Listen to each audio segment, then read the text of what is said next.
नमस्कार दोस्तों, आप सभी का study for UPSC PC channel में स्वागत है। आज तारीख है 9 अगस्त 2024 ईस्वी और आज का न्यूज़पेपर आर्टिकल डिस्कशन का ये वीडियो होगा। 9 अगस्त है आज और डिटेल में हम लोग आज के कई सारे न्यूज़ को कवर करेंगे। ओलंपिक में जो एक विवाद हुआ था जिसमें बॉक्सिंग में एक महिला बॉक्सर के साथ एक मेल बॉक्सर का मैच हो गया था, जिस मेल ने खुद को फीमेल के तौर पर पहचान की थी और उसका मैच करवा दिया गया था। इसको हम लोग देखेंगे इस न्यूज़पेपर में, डिस्कशन में डिटेल में समझेंगे कि भाई क्या है ये लैंगिक से जुड़े हुए विवाद, क्या है इसके पीछे साइंस का क्या फैक्टर है और आईओसी क्या होता है, ओलंपिक कमेटी जो है उसके बारे में भी समझेंगे। लेकिन हेडलाइन देखिए कितना शानदार सा है। नीरज चोपड़ा है, इन्होंने भाला फेंक में सिल्वर पदक जीता है और हमारी हॉकी की जो टीम है इसने स्पेन को हराकर ब्रॉन्ज मेडल कल हासिल किया है। भारत का हॉकी में बहुत ही स्वर्णिम इतिहास रहा है, बहुत बार हमने गोल्ड जीता है। 1980 के बाद 1980 के पश्चात से 2020 में हमने पदक जीता, 2020 में हमने जीता पिछले ओलंपिक में, और उसके पश्चात 2024 ओलंपिक में भी हमने पदक हासिल किया है।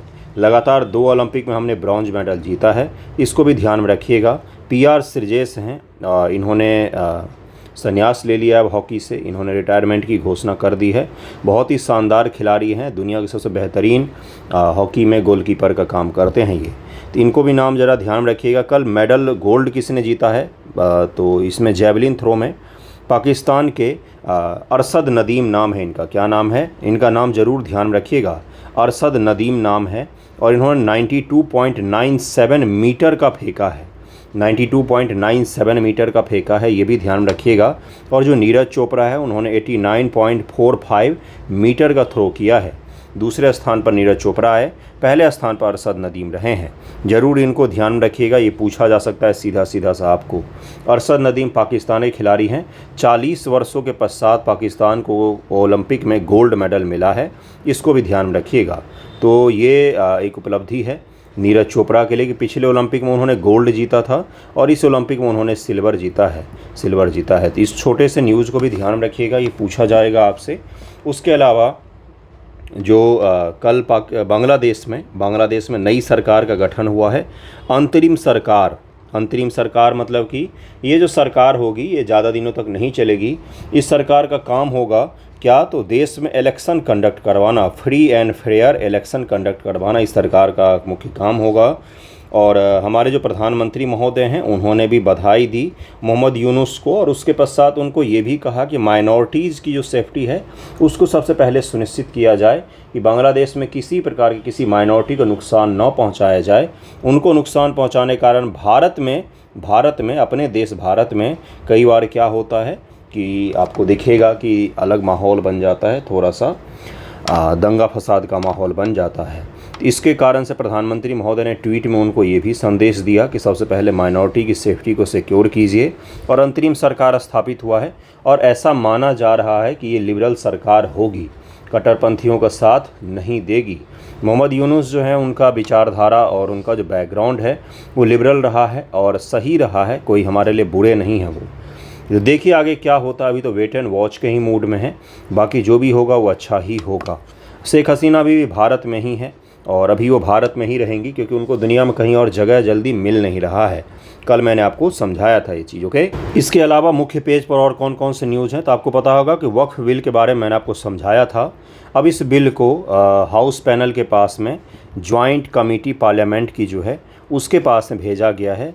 जेपीसी जो बोला जाता है इसको, ज्वाइंट पार्लियामेंट्री कमेटी, उसके पास में भेजा गया है। अब वो अगर इस बिल का जांच पड़ताल करती है, इसमें कोई सुधार रिकमेंड करती है, उसके आधार पर इसको पारित किया जाएगा। तो ये जो बिल था ये बहुत ही ज़्यादा विवादों में घिर गया क्योंकि इसमें वक्फ बोर्ड के पैनल में नॉन मुस्लिम को शामिल करने की बात हुई। ये बात तो ऐसे ही हो गया कि कोई हिंदू धर्म से जुड़ा हुआ ट्रस्ट है या कोई भी संगठन है उसमें गैर हिंदू लोगों को शामिल किया जाए, तो उतना ही है। ये वक्फ बोर्ड जो है मुस्लिम संप्रदाय, मुस्लिम धर्म से जुड़ा हुआ चीज़ है और इसमें नॉन मुस्लिम को शामिल करना, इसको लेकर बहुत ज़्यादा संसद में वाद विवाद हुआ। और एमपी जो है अपोजिशन के, उन्होंने बोला कि भारत के संविधान पर ये अटैक है।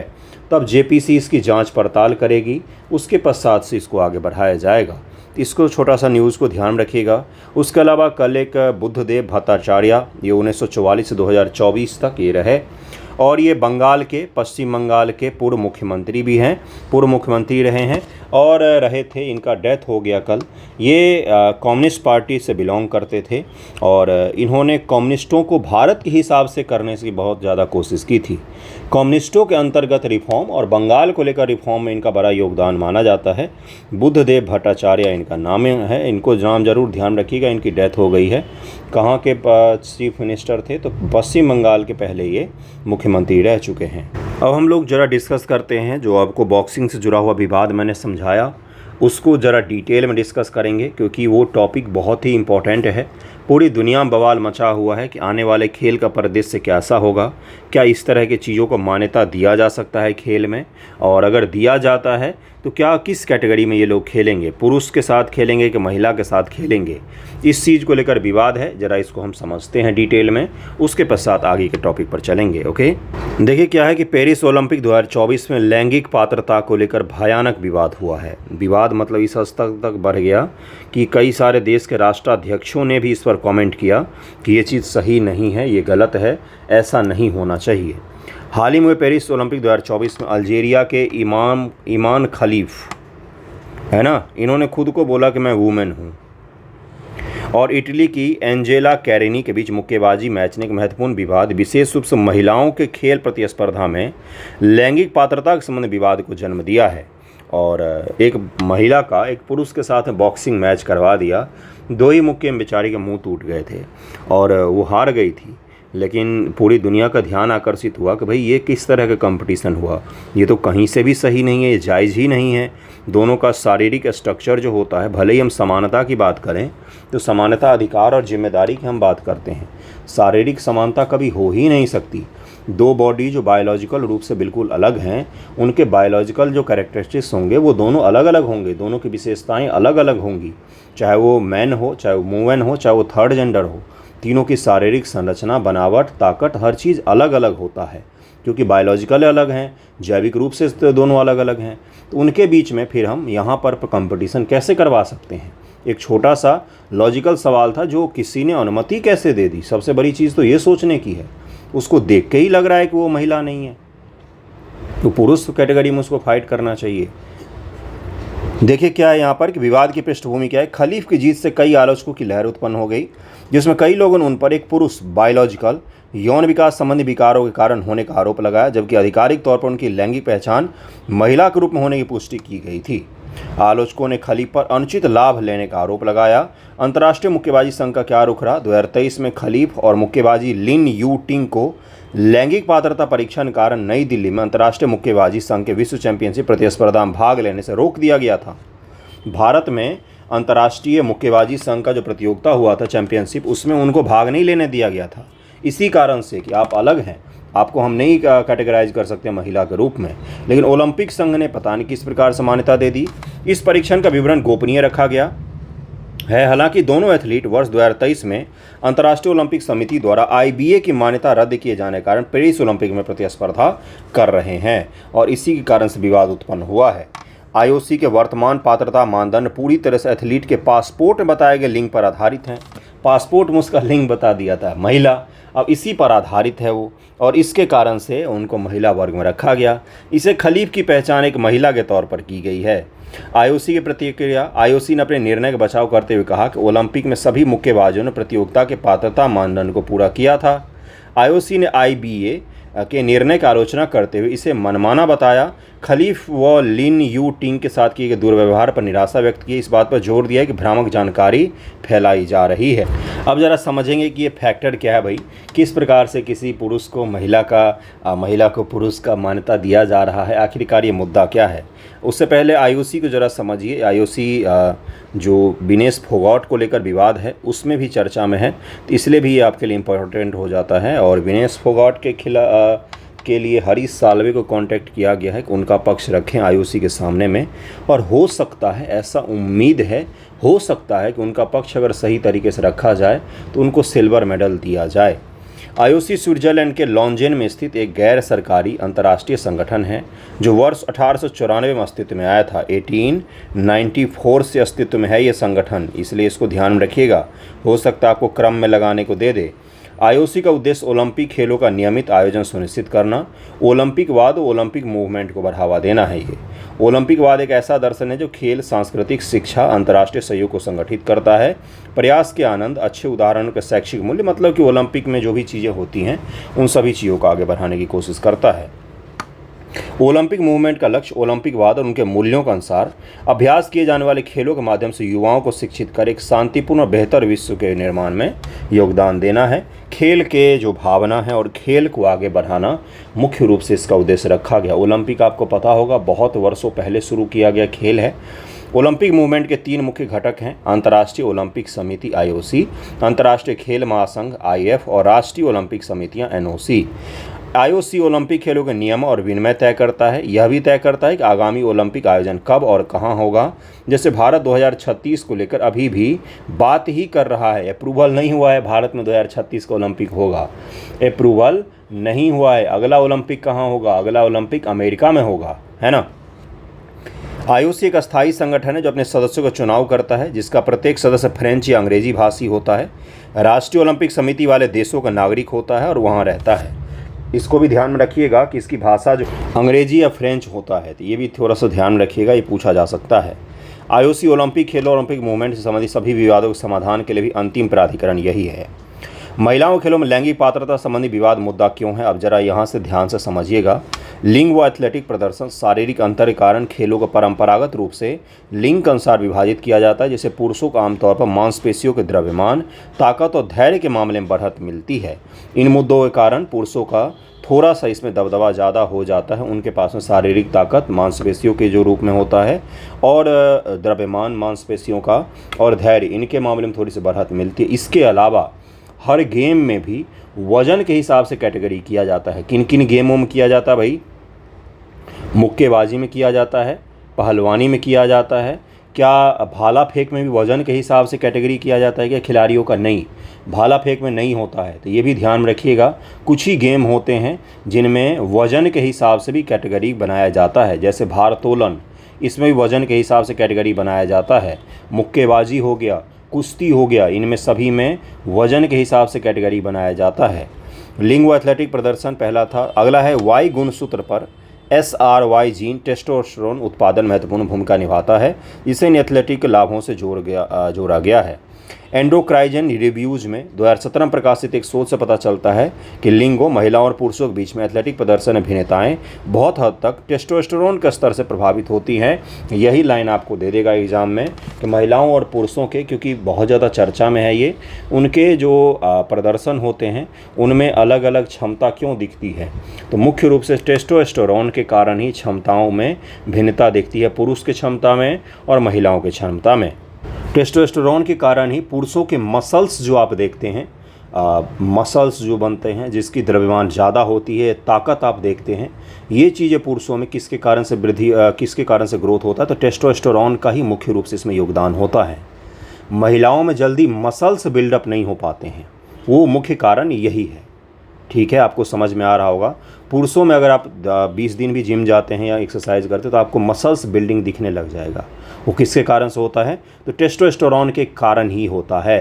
कृपया करके इसको ध्यान में रखें, ये इंपॉर्टेंट है आपके लिए।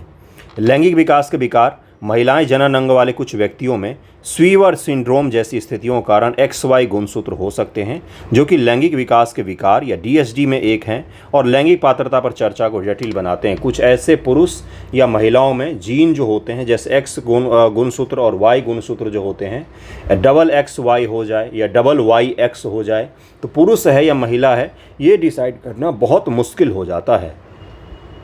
और वैसी स्थिति में अगर उनके XY गुणसूत्र जो हैं ये कुछ भी अप्रभावित हो जाते हैं थोड़े से भी, तो क्या होगा? उनकी शारीरिक संरचना जो है वो प्रभावित होगी और उनके प्रभावित होने से उनका मसल, उनकी ताकत, उनके धैर्य, उनके क्षमता, हर चीज़ में प्रभावित पड़ सकती है। तो ये क्या बताता है कि भाई ये दिखाता है कि महिला होने के लिए XY होना चाहिए, पुरुष होने के लिए XX होना चाहिए। तो ये चीज़ जो है ये अगर XY और XX का कॉम्बिनेशन बिगड़ता है तो क्या हो जाएगा, महिला पुरुष में अंतर कर पाना बहुत ही ज़्यादा मुश्किल हो जाता है। इसको हम किस कैटेगरी में रखें, महिला के कैटेगरी में रखें कि पुरुष के कैटेगरी में रखें। अब आपको समझ में आ रहा होगा कि मुद्दा क्या है यहाँ पर। इस बात पर विवाद चल रहा है कि क्या ऐसे एथलीट को उच्च टेस्टोस्टेरोन के स्तर और संबंधित लाभों को उनकी क्षमता को देखते हुए निष्पक्षता सुनिश्चित करने के लिए महिलाओं को खेल से बाहर रखा जाना चाहिए। अगर उनका टेस्टोस्टेरोन का स्तर उच्च है तो उनको निश्चित तौर पर महिलाओं के स्तर से बाहर रखना चाहिए, क्योंकि उनकी क्षमता बहुत ही अलग हो जाएगी। उनका शारीरिक क्षमता, उनकी मसल्स, उनकी बॉडी कैपेसिटी, हर चीज़ अलग हो जाएगा। इसलिए उनको महिलाओं के कैटेगरी में नहीं रखना चाहिए। यहाँ पर कोई समानता की बात नहीं चल रही। कई सारे लोग उस महिला बॉक्सर को समानता के नाम पर ट्रोल कर रहे थे कि एक दिन की समानता नहीं झेल पाते, फिर महिलाएं समानता शारीरिक में नहीं हो सकता है। दो बायोलॉजिकल चीज़ अगर अलग है तो अलग ही होगा। समानता अधिकार और जिम्मेदारियों की बताई जाती है हमेशा। शारीरिक क्षमता तो अलग ही होते हैं, है ना। यहाँ पर देखिए क्या है नोट में, लैंगिक गुणसूत्र एक प्रकार का गुणसूत्र है जिसमें लिंग निर्धारण होता है। मनुष्यों में 23 जोड़े गुणसूत्र होते हैं, 23 जोड़े, तो 23 को 2 से गुना कर देंगे तो उतना हो जाता है, जिसमें 22 गुणसूत्र पुरुषों में और महिलाओं में समान होते हैं। केवल एक जोड़ी गुणसूत्र अलग होता है और उसी एक जोड़ी के कारण से सारा खेल बिगड़ता है पुरुष और महिलाओं के बीच में। महिलाओं में 2 गुणसूत्र XX होते हैं, महिलाओं में XX होता है, जबकि पुरुषों में X और Y होता है। X और Y होता है, पुरुषों में X और Y होता है। ये छोटा सा फैक्ट है जो आपको पता ही होगा क्या होता है। अब इसी का कॉम्बिनेशन बिगड़ जाए, मान लीजिए XY हो जाए, XXY हो जाए, तो इस प्रकार से जब हो जाता है तो क्या हो जाता है, गुणसूत्र के जोड़े बिगड़ गए हैं। तो जोड़े बिगड़ने के कारण कई सारे महिलाओं को आपने देखा होगा बहुत लंबी हाइट, हद से ज़्यादा चौड़ा शरीर, पुरुषों वाली आवाज़, तो वो सब गुणसूत्र में परिवर्तन के कारण ही होते हैं। कई सारे लोगों को आपने देखा होगा बिल्कुल ही पतले दुबले से हैं, शारीरिक वृद्धि बिल्कुल भी नहीं हो रही है, तो वो भी गुणसूत्र के कारण ही होता है, जो कई बार जेनेटिक होते हैं। पारिवारिक संरचना जो होती है, पारिवारिक जो पृष्ठभूमि है, उसके कारण भी ये चीज़ें प्रभावित होती हैं। इसको ज़रूर ध्यान में रखिएगा यहाँ पर।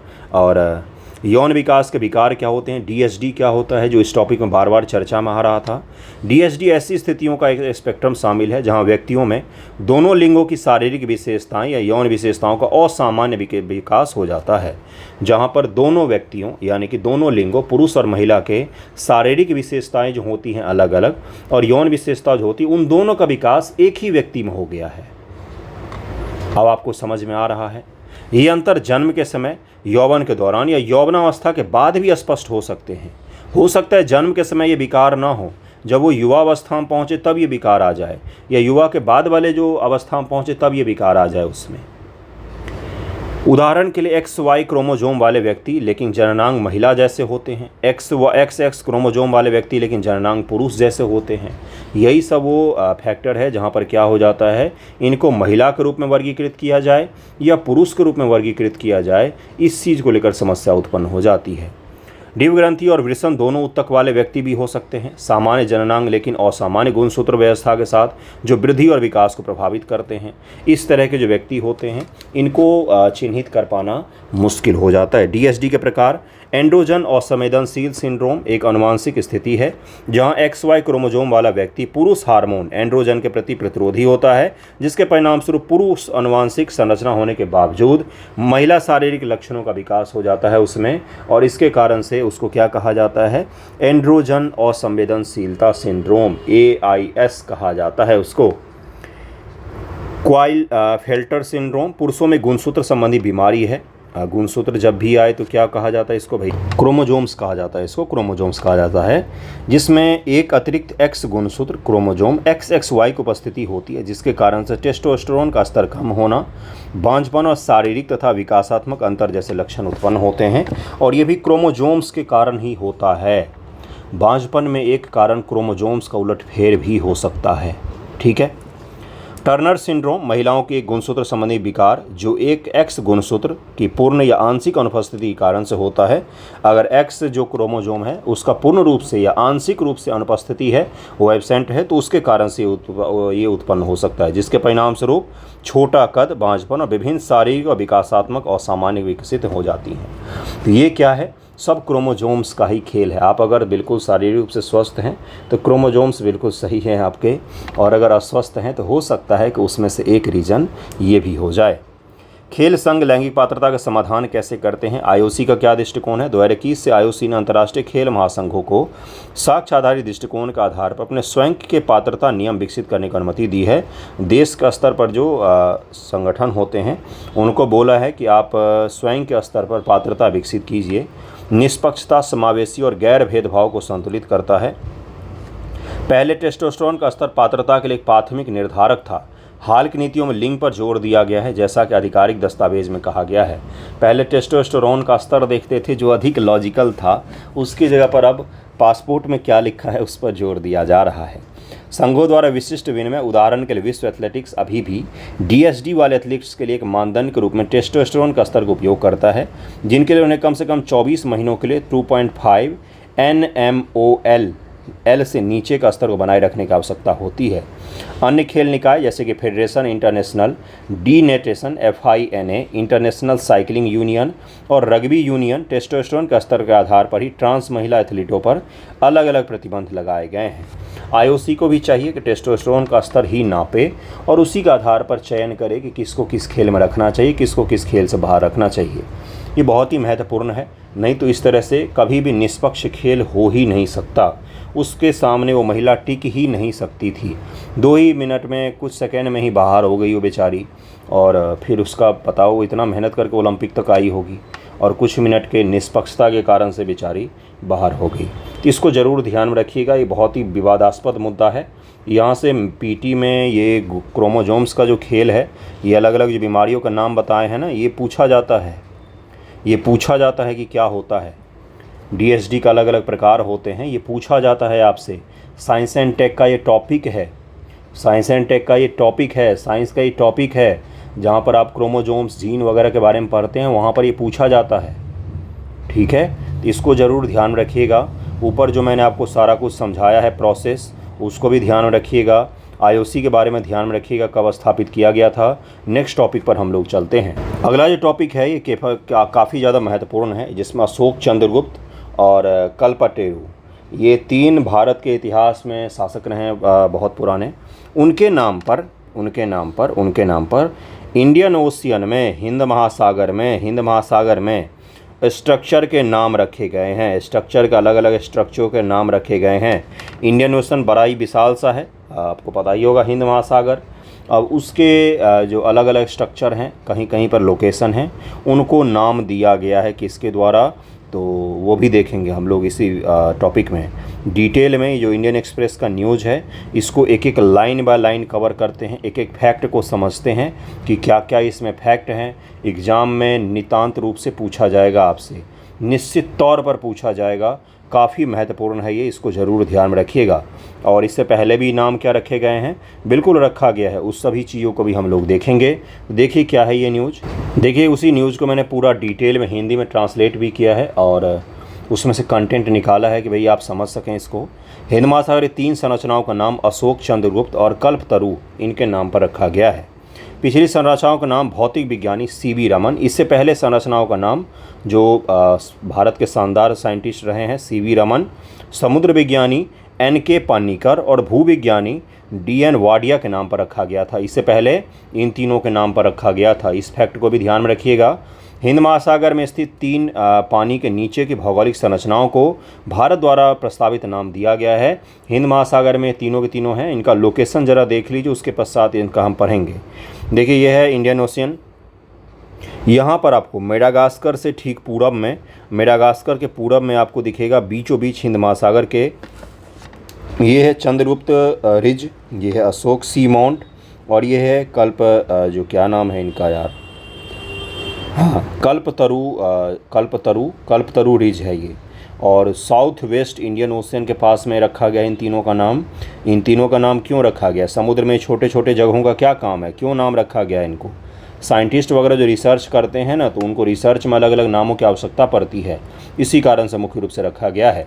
आपसे क्या पूछेगा कि कल्पतरु रिज, अशोक सी माउंट, चंद्रगुप्त रिज, हाल ही में इनको नाम दिया गया है, किस सागर से बिलोंग करते हैं, तो आप बता सकते हैं कि हिंद महासागर से बिलोंग करते हैं।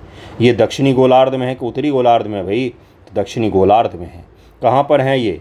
मिडिल हिंद महासागर में है, उत्तरी हिंद महासागर में है, दक्षिणी हिंद महासागर में है, दक्षिण पूर्वी में है, दक्षिण पश्चिमी में है। तो साउथ वेस्ट है ये। साउथ वेस्ट किसको कहा जाता है? तो ये है साउथ वेस्ट, ये है साउथ वेस्ट डायरेक्शन।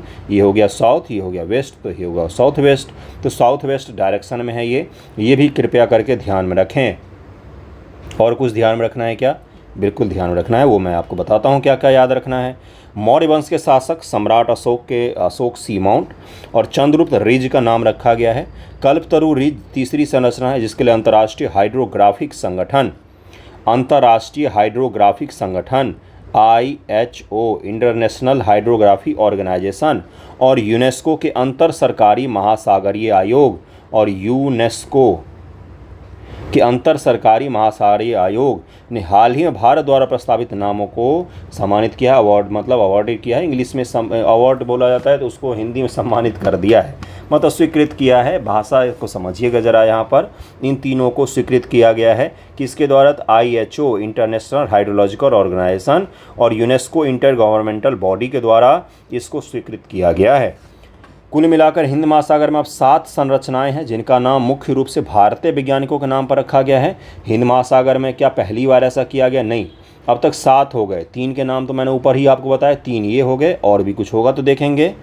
हाल ही में नामित तीनों संरचनाओं की खोज राष्ट्रीय ध्रुवीय, अब इसको खोजा किसने? राष्ट्रीय ध्रुवीय और महासागरीय अनुसंधान केंद्र NCPOR, ये जो अपना संगठन है इसने इसको किया है। गोवा के समुद्र वैज्ञानिकों के द्वारा की गई थी। ये हिंद महासागर के दक्षिण पश्चिम भारतीय रिज क्षेत्र में स्थित हैं। हिंद महासागर के दक्षिण पश्चिम साउथ वेस्ट रीजन में स्थित हैं ये, और एक अंतर्राष्ट्रीय सर्वेक्षण अन्वेषण कार्यक्रम के दौरान खोजा गया। इंटरनेशनल लेवल पर कोई सर्वेक्षण का कार्यक्रम चल रहा था जिसके दौरान इन तीनों को खोजा गया है। क्या नाम रखा गया है? सम्राट अशोक रिज नाम रखा गया है। सी माउंट रखा गया है, सी माउंट था ना सम्राट अशोक, हाँ सी माउंट, चंद्रगुप्त रिज और कल्पतरु रिज, 3 नाम रखा गया है। इनको तीनों को ढूंढा गया। 2004 से भारत NCPOR के साथ नोडल एजेंसी के रूप में भारतीय दक्षिणी महासागर अनुसंधान कार्यक्रम चला रहा है। इंडियन साउथ महासागर अनुसंधान कार्यक्रम चल रहा है। इन समुद्री अन्वेषणों का उद्देश्य जैव भू रसायन, जैव विविधता, निचले वायुमंडलीय प्रक्रियाओं और पैलियो क्लाइमेट, हाइड्रोनॉमिक्स, वायु समुद्र अंतःक्रियाओं के अलावा कई अन्य शोध क्षेत्रों का अध्ययन करना है। ये सब समुद्र से जुड़े अलग अलग टर्मिनोलॉजी हैं, इन सभी का अध्ययन करने के लिए ये सब कार्यक्रम चलाया जा रहा था। उसी के दौरान इन तीनों संरचनाओं को ढूंढा गया है। और देखिए इनको सी माउंट है, ये अशोक सी माउंट, कल्पतरु रिज है ये, और चंद्रगुप्त रिज है। रूसी समुद्री जहाज एकेडमिक निकोल स्ट्राखोव की मदद से ही भारतीय शोध दल ने 2012 में अशोक सी माउंट की खोज की थी। अशोक सी माउंट की खोज 2012 में हुआ था। अंडाकार आकार की यह संरचना 180 वर्ग किलोमीटर के क्षेत्र में फैला हुआ है। अब आपको पता चल गया होगा कि ये छोटा मोटा सा नहीं है, छोटा सा एक रूम के आकार का नहीं है, 180 वर्ग किलोमीटर फैला हुआ है। ये अंडाकार आकार की यह संरचना 180 वर्ग किलोमीटर फैला हुआ है। 2012 में इसी रूसी जहाज ने लंबी कल्पतरु रिज की भी खोज की थी। कल्पतरु रिज आपको दिख रहा है, लंबी सी है समुद्र के अंतर में। जैसे आपको बताता हूँ ये सब है क्या, अब ध्यान से सुनिएगा। समुद्र विज्ञान करके समुद्र वाला चैप्टर है, 11th की फिजिकल ज्योग्राफी मिल जाएगा। बच्चों जैसा टॉपिक है, केवल पढ़ जाना है। टर्मिनोलॉजी ऐसे ही आएंगे, उनको बस एक बार देख लीजिएगा, साफ हो जाएगा। कोई कठिन नहीं है, कठिन माइंडसेट मत बनाइए, बहुत आसान टॉपिक है। टर्मिनोलॉजी बस याद करना है आपको। अब अभी भी मैं पढ़ाऊंगा तो आपको याद ही करना। देखिए होता क्या दरअसल में, आप अगर भूमंडल पर रह रहे हैं, आप और हम भूमंडल पर रह रहे हैं, जलमंडल की बात हो रही है, ठीक है। तो भूमंडल पर भी आपको अलग अलग आकार दिखते हैं। जैसे पाठार दिखता है भाई, जैसे पहाड़ दिखता है आपको, जैसे मैदान दिखता है आपको, जैसे भावर एरिया दिखता है आपको जहाँ पत्थर होते बड़े बड़े, और जैसे और भी कुछ दिख सकता है भाई, खाई दिख सकती है, हॉस्ट पर्वत दिख सकता है, ब्लॉक पर्वत दिख सकता है। ये सब क्या है? वो ज़मीन पर आकृतियाँ हैं। उसी प्रकार से समुद्र में भी बहुत सारी अलग अलग आकृतियाँ हैं, जिनमें से किसी को नाम दिया था रिज। ये देखिए इसकी लंबाई ज़्यादा है, लंबाई ज़्यादा है। सी माउंट क्या है? तो भाई ये उठा हुआ भाग है बीच में, सी माउंट इसको कहा जाता है। रिज में चोटियाँ कम हैं, आपको सपाट भूमि ज़्यादा दिखेगी, वहीं सी माउंट में आपको उठा हुआ भूमि ज़्यादा दिखेगा। पीक के जैसी चीज़ें दिख सकती हैं। मैंने आपको एक बार समझाया भी था। अगर पूछा जाए कि पृथ्वी की सबसे लंबी पर्वत श्रृंखला कहाँ है, तो अटलांटिक महासागर में है उत्तर से नीचे तक, अटलांटिक रीज कहा जाता है जिसको। अटलांटिक महासागर में उत्तर से लेकर नॉर्थ जो आपका पोल है वहाँ से लेकर साउथ पोल तक अटलांटिक महासागर पृथ्वी की सबसे बड़ी पहाड़ी श्रृंखला पाई जाती है जो कि समुद्र के नीचे स्थित है। हिमालय, रॉकीज, एंडीज नहीं है दुनिया की सबसे लंबी। दुनिया की सबसे लंबी कौन है? तो वही है जो मैंने अभी आपको बताया, अटलांटिक महासागर उत्तर से दक्षिण तक। आपके सामने जो मैप लगा हुआ उसमें ध्यान से देखिए, अटलांटिक में आपको उत्तर से दक्षिण तक दिख जाएगा। तो समुद्र के अंदर भी विभिन्न प्रकार की संरचनाएं हैं, जिन्हीं में से 3 संरचनाओं को ढूंढा गया, उनको नाम दिया गया है। कल्पतरु की रीज की खोज की 430 वर्ग किलोमीटर क्षेत्र फैली हुई है। विशेषज्ञों ने कहा कि इस रीज से विभिन्न प्रजातियों के लिए समुद्री जीवन, आवास, आश्रय और भोजन का समर्थन किया होगा। 2020 में भारतीय महासागर अनुसंधान पोत्र MGS सागर द्वारा खोजा गया था। इसको 2020 में खोजा गया है। चंद्रगुप्त रिज एक लंबी और अंडाकार आकार की संरचना है। 675 वर्ग किलोमीटर के क्षेत्र में फैला हुआ है ये चंद्रगुप्त रिज। इससे पहले भारतीय नाम रखने वाली अन्य संरचनाओं में रमन रिज 1992 में स्वीकृत किया गया था। 1951 में एक अमेरिकी तेल पोत द्वारा खोजा गया था रमन रिज को। इसका नाम भौतिक विज्ञानी नोबेल पुरस्कार विजेता सर CV रमन के नाम पर रखा गया था। 1992 में पन्नीकर सी माउंट 1993 में स्वीकृत की खोज की भारत शोध पोत सागर कन्या, क्या नाम था इसका? ये रिसर्च व्हीकल है जिसका नाम था सागर कन्या। सागर कन्या इसने किसको खोजा था? तो पन्नीकर सी माउंट को। 1993 में इसको स्वीकृति दिया गया था। इसका नाम प्रसिद्ध समुद्र विज्ञानी NK पन्नीकर के नाम पर रखा गया था। 1986 में अपनी खोज के लिए सफल 22वें क्रूज के लिए एक सी माउंट का नाम शोध पोत सागर कन्या 1991 में स्वीकृत के नाम पर रखा गया था। भूवैज्ञानी DN वाडिया को तब सम्मानित किया गया जब 1992 में सागर कन्या द्वारा खोजे जाने के बाद 1993 में एक पानी के नीचे के ज्वालामुखी पर्वत, जिसे गयोट नाम से जाना जाता था, उनके नाम जो है वो DN वाडिया के नाम पर कर दिए गए थे।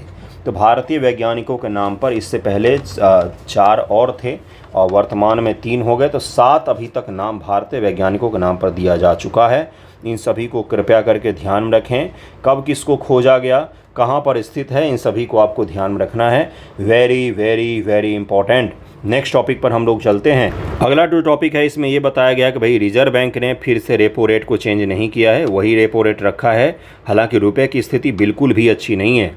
रुपया अब तक के हिस्टोरिक सबसे नीचे गिर गया है अमेरिकी डॉलर की तुलना में। 83.8 के आसपास में है, अप्रॉक्सीमेटली 84 कह सकते हैं इसको। इतना ज़्यादा रुपया कभी नीचे नहीं गिरा और ये बहुत ही ज़्यादा गलत चीज़ है। हमारी इकॉनमी कहीं ना कहीं गलत दिशा में बढ़ी है इस चीज़ को लेकर। खैर देखिए, इसमें सुधार करना चाहिए था, लेकिन RBI ने फिर से रेपो रेट को वही रखा है, रेपो रेट को बिल्कुल भी नहीं चेंज किया है। RBI के हिसाब से reserve bank of India growth projection for the fiscal year 7.2%। RBI ने बोला है कि 7.2% के हिसाब से भारत की इकॉनमी बढ़ेगी और इन्फ्लेशन को अभी भी 4.5% के आसपास ही प्रोजेक्ट किया है। हालांकि भारत में फूड इन्फ्लेशन अभी बहुत ज़्यादा है। आप अगर कोई छोटी सी भी सब्ज़ी लेने जाएंगे तो आपको महंगा लगेगा। इसी को क्या कहा जाता है? मुख्य रूप से फूड इन्फ्लेशन के सामान्य भाषा में आपको समझा रहा हूँ, इसको ध्यान रखिएगा। इसके अलावा RBI ने बोला है कि भारत का जो फॉरेक्स रिजर्व है, विदेशी मुद्रा भंडार है, हिस्टोरिक पहुंच गया है, $675 बिलियन के आसपास पहुंच गया है और इसमें बहुत ज़्यादा ग्रोथ हो रहा है। अप्रैल मई में काफ़ी बड़े मात्रा पर ग्रोथ देखा गया है। इसको भी हम लोग छोटा सा देख लेंगे कौन कौन सी मुद्राएं इसमें शामिल होते हैं, क्योंकि कई बार आप भूल जाएंगे और एग्जाम में यही पूछे जाते हैं निम्न से कौन कौन सी मुद्राएँ फॉरेक्स रिजर्व में शामिल होती हैं, उसको भी देखेंगे। और साथ में हम लोग एक और न्यूज़ को देखेंगे जो साउथ चाइना सी से है। क्या है वो न्यूज़, ज़रा देखिए। चाइना ने कन्फर्म किया है कि साउथ चाइना सी में, जिसको लेकर बहुत ज़्यादा विवाद होता है, क्यों विवाद होता है आपको स्पष्ट हो गया होगा। वहाँ पर 100 बिलियन क्यूबिक मीटर में गैस फील्ड ढूंढा है किसने? चीन ने। उसको लॉटरी लग गई है, इसीलिए तो साउथ चाइना सी को लेकर इतना ज़्यादा एग्रेसिव रहता है वो। साउथ चाइना सी में उसने 100 बिलियन क्यूबिक मीटर का गैस फील्ड ढूंढा है, जो उसकी एनर्जी सिक्योरिटी के लिए शानदार उपलब्धि हासिल होगी और इसके बदौलत तो पता नहीं क्या क्या कर सकता है वो। और यहाँ पर ढूंढा है, लेकिन साउथ चाइना सी को लेकर बहुत ज़्यादा विवाद रहता है। कौन कौन से देश विवाद करते हैं भाई? तो वियतनाम बोलता है कि हमारा भी है और जो कि होना भी चाहिए। फिलीपींस के साथ में गंभीर विवाद रहता है। वियतनाम, फिलीपींस और भी उसके आसपास जो देश हैं वो सभी विवादों में घिरे रहते हैं दक्षिण चीन सागर को लेकर। साउथ चाइना सी में चीन ने कई सारे आर्टिफिशियल आइलैंड भी बनाए हैं, सैन्य बेस बनाए हैं। और क्यों कर रहा है ये सब कुछ? क्योंकि वहाँ प्राकृतिक संपदा भरपूर मात्रा में उपलब्ध है। अभी तो केवल एक गैस फील्ड खोजा गया है। उम्मीद ये की जा रही कि वहाँ पर और भी इस तरह के कई बड़े बड़े गैस फील्ड विद्यमान हैं, जिससे चीन को आर्थिक लाभ बहुत बड़ी मात्रा में प्राप्त होगा और इसी कारण से उसकी एग्रेसिव नीति है यहाँ के लिए। ओके, कौन कौन से देश हैं वैसे जो इस पर अपना दावा करते हैं? तो इसमें वियतनाम है, मलेशिया है, ब्रुनोई है और ताइवान है और फिलीपींस हैं। ये वो देश हैं जो यहाँ पर दावा करते हैं कि हमारा भी है। 9 डैश लाइन साउथ चाइना सी के 9 डैश हैं, उसमें 9 गिन के डैश बनाए गए, जो चीन ने घोषित कर दिया है कि ये 9 डैश लाइन जो है ये चीन की सीमा है और उसमें पूरा साउथ चाइना सी को उसने लपेट लिया है। वियतनाम के कोस्ट के बगल से और फिलीपींस के कोस्ट के बगल से 9 डैश लाइन गुजरता है, तो इसके कारण भी विवाद होता है। 9 डैश लाइन के बारे में PCS एग्जामिनेशन में पूछा गया है, मेंस एग्जामिनेशन में, इसको भी ध्यान रखिएगा। हम लोग जरा फॉरेक्स रिजर्व को देखते हैं, फिर वीडियो को एंड करेंगे। देखिए, विदेशी मुद्रा भंडार जो होता है वो RBI के करीब में $670 बिलियन के आसपास पहुंच गया है, जो कि बहुत ज़्यादा है। विदेशी मुद्रा भंडार का आशय केंद्रीय बैंक द्वारा विदेशी मुद्रा में आरक्षित संपत्ति से होता है। फॉरेन रिजर्व जो रखे जाते उन्हीं से होता है, जिससे बॉन्ड भी हो सकता है, ट्रेजरी बिल हो सकता है, अन्य सरकारी प्रतिभूतियाँ भी हो सकती हैं और कैश की मात्रा में भी हो सकता है। गौरतलब है कि अधिकांश विदेशी मुद्रा अमेरिकी डॉलर में आरक्षित किए जाते हैं। भारत की विदेशी मुद्रा भंडार निम्नलिखित को शामिल किया जाता है। किसको किसको? तो विदेशी मुद्रा परिसंपत्ति पहला हो गया, दूसरा हो गया स्वर्ण भंडार, विशेष आहरण अधिकार SDR और अंतर्राष्ट्रीय मुद्रा IMF के पास जो हमारा रिजर्व ट्रेंच है, इन सभी को शामिल किया जाता है। विदेशी मुद्रा परिसंपत्ति जो है इसमें अमेरिका का डॉलर USD हो सकता है, चीनी युआन हो सकता है, जापान की भी करेंसी है, जो दुनिया की मजबूत करेंसी है, उन सभी को हम इसमें रखते हैं। तो इसको ज़रूर ध्यान रखिएगा क्या क्या इसमें शामिल होता है। मुख्य रूप से SDR और अंतर्राष्ट्रीय मुद्रा कोष के पास जो रिजर्व ट्रेंच है हमारा और स्वर्ण भंडार, इन सभी को मिलाकर विदेशी मुद्रा भंडार बनता है, जो लगभग में 670 बिलियन डॉलर के पार कर गया है। और ये काफ़ी अच्छी चीज़ है कि हमारी इकॉनमी जो है वो ठीक चल रही है, लेकिन रुपए के डिवैल्यूएशन हद से ज़्यादा हो रहा है। तो आपको आने वाले समय में कुछ महीनों के पश्चात अगर रुपए के डिवैल्यूएशन को रोका नहीं गया तो आपको विदेशी मुद्रा भंडार कमज़ोर होता हुआ दिखेगा, क्योंकि एक्सपोर्ट के कारण से हमें काफ़ी बड़ी मात्रा में विदेशी मुद्रा भंडार खाली करना पड़ सकता है। तो आज का न्यूज़पेपर डिस्कशन यहीं पर समाप्त होता है। कई सारे टॉपिक को हमने पढ़ा है, समझा है और थैंक यू सो मच आप सभी का वीडियो देखने के लिए। कोई एक आध टॉपिक अगर छूटा भी होगा तो उसको नेक्स्ट वीडियो में हम लोग कर लेंगे। कोई एक भी टॉपिक छूटता नहीं है। न्यूज़पेपर में जितने टॉपिक रहते हैं वो मैं पढ़ाता हूँ आपके एग्जाम के दृष्टिकोण से, कोई छूटता नहीं है। छूटेगा तो उसको नेक्स्ट में कवर कर लेंगे। Okay, thank you so much.